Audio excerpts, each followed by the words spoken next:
Acknowledge me! If you smell what the rock is cooking. Iconic! The champ is here! Oh yeah! Salut à tous et bienvenue sur le Maness Show. Aujourd'hui, Maness prono sur les Survivor Series Wargames qui vont se dérouler au Canada ce week-end à Vancouver.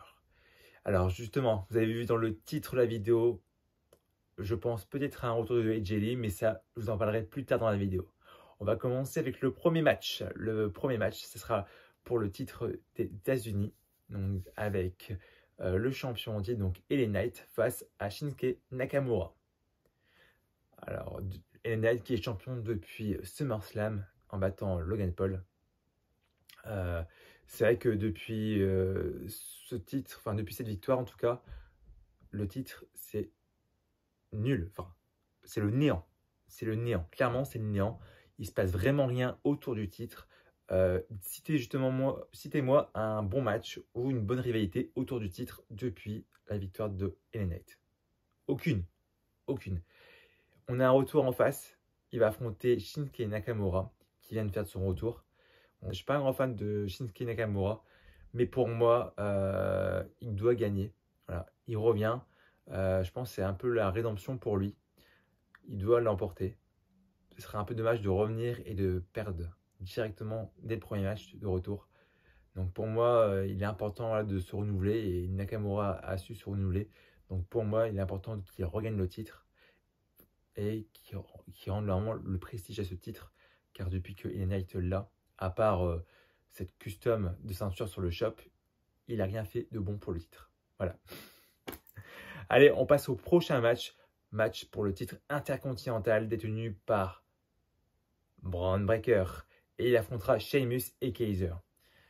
C'est un match que j'attends beaucoup. Peut-être le match que j'attends le plus avec les Wargames masculins. Du fait que Bron Breakker est un catcheur qui pour moi est très bon sur le ring par rapport à sa force, à sa réactivité sur le ring, voilà, ses moves. Enfin, je trouve qu'il rend en fait les impacts un peu plus violents dans sa façon de faire, un peu comme Goldberg avec son spear. Voilà, il y a une façon de faire que j'aime beaucoup chez Bron Breakker. Et puis ensuite, il affronte Sheamus qui est aussi toujours présent dans les bons matchs. On se rappelle que Sheamus, quand il y a un bon gabarit en face de lui, comme Drew McIntyre, Gunther, il sait nous offrir des très bons matchs, des matchs violents, costauds, voilà, de bagarreurs. Et Sheamus, il peut le faire face à un Bron Breakker. Et on a aussi Kaiser qui est pour moi aussi un très bon match, enfin un très bon catcheur, pardon. Il n'a pas le même gabarit que Sheamus ou Bron, mais en tout cas, il fait de très bons matchs. Il a un très bon in-ring. Donc pour moi, ce match triple menace va être très intéressant. Et je vois une victoire de Bron Breakker, car Bron Breakker est pour moi l'avenir. Et c'est vrai que la rivalité qu'il a fait avec Sami Zayn lui a fait beaucoup de mal. Mais depuis qu'il a regagné le titre, ça va mieux pour lui. Donc je pense que pour moi, il est important de le conserver comme tel. Il a une aura autour du titre. Et pour moi, il faut vraiment garder ce Bron Breakker voilà, assez violent, champion. Et vraiment un champion qui va durer très longtemps pour justement rendre ça crédible, donner du prestige au titre. Et il peut le faire. Donc victoire de Bron Breakker. Ensuite, on aura un match pour le titre poids lourd détenu par Gunther face à l'ancien champion du monde poids lourd, Damien Priest. Donc là, c'est un rematch de SummerSlam. Voilà, pour moi, c'est un très bon match. J'ai pas été déçu du match qu'ils ont fait à SummerSlam. C'est vrai que c'était très bon. Très bon. J'attendais ce rematch. Voilà, je pense quand même qu'il y aura une victoire de Gunther. Gunther est pour moi un catcheur qui va garder le titre jusqu'à Mania. Peut-être pour affronter John Cena sur la plus grande scène du monde. Why not? Mais en tout cas, Gunther peut aller chercher Mania avec le titre. Il a les épaules, il a le charisme, l'aura. Donc pour moi, il pourra aller très loin. Si je parlais avec le cœur, j'aurais peut-être dit Damien Priest. Parce que c'est vrai que après avoir vu son documentaire du coup W24 sur Damien Priest, il m'a fait un peu mal au cœur. Et on voit qu'il a quand même un parcours quand même assez compliqué. Et le voir justement champion en Mania, c'est déjà vraiment incroyable. Et je pense que voilà, j'étais très content d'être sur place pour l'avoir vécu et d'être là pour lui. Mais en tout cas, je pense que là, au Survivor Series, ce sera plutôt Gunther qui est dans les bons petits papiers. Voilà. Donc victoire de Gunther au Series. Ensuite, on va parler du War Games féminin. Je pense que voilà, vous attendez mon explication sur le titre de la vidéo. Donc, je ne vais pas tous vous répéter les candidates, les catcheuses qui seront présentes parce que je ne les ai pas en tête, malheureusement. Il y a beaucoup de catcheuses et j'ai peur d'en oublier. Mais il y a une catcheuse qui n'a pas été dévoilée. Et je pense que ce serait AJ Lee qui sera là au War Games. Donc, je vais vous expliquer pourquoi. Donc, il y a plusieurs rumeurs depuis quelques jours qui parlent d'un éventuel retour de AJ Lee dans la compagnie. Là, ça fait un an.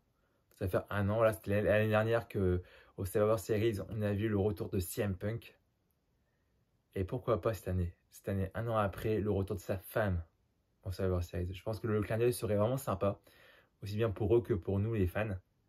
On a aussi vu pas mal de rumeurs récemment où justement CM Punk disait dans une interview que le retour de AJ Lee, pour elle, ça serait voilà, en train d'être en tête, elle est en train de cogiter pour un éventuel dernier run à la fédération. On a la vidéo qui a été publiée il n'y a pas si longtemps que ça, cette semaine je crois, de la WWE, où il révélait les backstage lors du retour de CM Punk. Et on a CM Punk et Bayley qui font voilà, une accolade, et Bayley lui glisse 2-3 mots. Est-ce que tu peux la ramener, pour faire simple? Et CM Punk qui fait « je ferai tout mon possible ». Voilà, donc elle parle bien de AJ Lee. On sait qu'il y a une bonne entente entre Bayley et AJ. Donc Bayley fait tout pour la ramener. On a aussi cette photo qui a popé cette semaine sur le réseau. On a les trois, donc CM Punk, AJ Lee et au milieu Bayley. Donc voilà, vous pouvez voir ça comme une coïncidence, mais les trois qui sont réunis, voilà, ça peut peut-être parler d'un retour. Oui, c'est possible. Donc bon, voilà, il y a déjà ça en rumeur. On a aussi des rumeurs, c'était quand? C'était cette semaine, il y a une fan qui a posé une question à AJ Lee en demandant qu'est-ce qu'elle en pensait voilà, des catcheuses actuelles, et notamment de Liv Morgan, parce que la fan en question était une fan de Liv Morgan. Et t'as AJ Lee qui dit du bien de Liv Morgan et des catcheuses comme Naomi et Bayley. Voilà. Et dans le match, il y a Naomi. Et cette semaine, à Raw, on a pu voir dans le main event que Bayley est intervenue autour justement de cette storyline autour des War Games. Donc ça peut être aussi bien un retour de Bayley, bien sûr, mais pourquoi pas de AJ Lee. Donc j'ai envie d'y croire. Pourquoi pas. Personally, for me, Liv Morgan, just because she reminds me so much of you. She just tweeted me, and I was like, she's from Jersey? Gotta love a Jersey girl, right? I also love Naomi, and I love Bayley. Those are my girls. On a aussi, voilà, petite dernière rumeur que je place encore pour vous convaincre, c'est que dans le dernier comics qu'elle a écrit, AJ, on voit une petite case où elle apparaît, donc son personnage de AJ Lee, et elle parle d'une retraite early, donc tôt, trop tôt. Donc c'est peut-être un clin d'œil. Voilà, je trouve qu'il y a quand même beaucoup de coïncidences autour de AJ Lee, d'un retour et voilà, des séries. Donc pour moi, AJ Lee pourrait bien revenir dès ce week-end, même pour juste un one-shot, donc juste le temps d'un match. Mais aussi, je pense à une autre catcheuse qui peut revenir, et c'est Charlotte Flair. Charlotte Flair qu'on a pu revu depuis un petit moment à la fédération, qui était blessée, il me semble, au genou, suite à une chute lors d'un SmackDown, lors d'un match avec Asuka. Là, elle pourrait revenir. On sait que...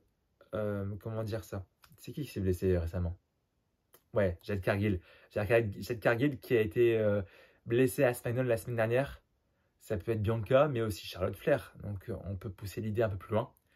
Peut-être en vue d'un match à Mania entre Charlotte Flair et Jade Cargill. Donc Charlotte Flair aussi qui a publié une vidéo cette semaine sur les réseaux où on voit justement un diamant, donc qui est son logo, être dans un bloc de glace, et ce bloc commence à fondre jusqu'à imploser. Voilà, donc ça rappelle un peu Mariah Carey pour ceux qui ont la ref, mais en tout cas le retour de Charlotte Flair est pour très bientôt. Et pour les Wargames, bah, une victoire des Faces. À mon avis, il y aura une victoire des Faces, grâce notamment à AJ Lee. Et à la fin du match, je vois bien peut-être une intervention de Tiffany. Je ne sais pas comment voilà, ils peuvent tourner ça, mais peut-être une intervention de Tiffany qui essaierait un cash-in sur soit Liv Morgan ou soit Nia Jax. Car les deux sont peut-être assommés par les Faces. Elles sont peut-être KO. Et du coup, ce sera peut-être pour elles bah, l'occasion de choisir justement une des deux pour cash-in. Mais pour moi, ce ne sera pas le bon soir. Elle va juste tenter, mais elle ne remportera pas le match. Pour moi, il est peut-être encore trop tôt pour elle. On va passer au main event, les Wargames match. Le Wargames match masculin entre l'ancienne Bloodline face à la nouvelle. Alors c'est vrai que là on a eu le retour de CM Punk qui va aider et prêter main forte à la Bloodline originale. On se rappelle également que ce match est construit depuis un petit moment. C'est vrai qu'on l'a vu venir au fil des mois. Déjà avec la trahison de Solo qui devient vraiment heel, le plus grand heel du côté de SmackDown, qui prend la place de Roman Reigns juste après Mania. On a Roman Reigns qui revient en tant que face, donc en tant que gentil, à partir de SummerSlam, qui reprend ses anciens acolytes pour mener une guerre face à Solo et à la nouvelle Bloodline. On a aussi à Crown Jewel la défaite de Roman et des Usos. Donc là, je pense que là, c'est la belle. En plus de ça, on aura Sami Zayn et CM Punk qui vont prêter main forte à Roman Reigns. Donc pour moi, il y a tous les bons éléments pour qu'une victoire se déroule aux Series pour Roman et son équipe. Donc voilà, retour victoire des Faces. Je m'attends quand même à une situation à la fin, je ne sais pas quelle situation on peut avoir, mais déjà Roman qui va récupérer son collier, mais je ne sais pas. Il y a peut-être un truc plus puissant, plus fort, peut-être un retour de The Rock, peut-être une confrontation avec The Rock, je ne sais pas du tout. Mais j'attends vraiment à ce qui se passe, vraiment un petit truc quand même assez important à la fin du match. Voilà. Bon, dites-moi en commentaire du coup vos pronostics pour ce show. J'espère que la vidéo vous a plu. Dites-moi en commentaire également ce que vous avez pensé de mon idée par rapport à AJ Lee ou à Charlotte Flair. Et puis on se retrouve pour une prochaine vidéo. Allez, bon show tout le monde!